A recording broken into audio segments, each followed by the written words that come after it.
Kumusta mga kadaks? Ako nga pala si Jonard, ang inyong resident food vlogger na handang magbahagi ng mga nakaka-addict na recipes. Sa ating special na episode ngayon, mayroon akong isang kakaiba at pinakasosyal na twist na isang paboritong putahe, ang spaghetti.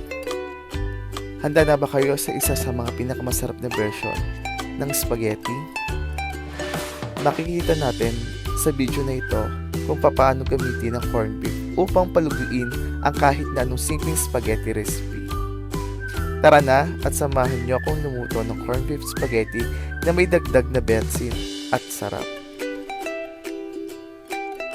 Ang ating mga sangkap para sa corned beef spaghetti ay simple at abot kayang halaga. Kailangan natin ng spaghetti noodles, corned beef, diced tomatoes, tomato sauce, sibuyas, bawang, mga pampalasa tulad ng basil leaves at oregano. Dagdag na cheese para sa eksaktong sarap na hinahanap natin. Maraming salamat sa inyong suporta mga kadaks. Hanggang sa muli, ingat lagi at happy cooking mga kadaks.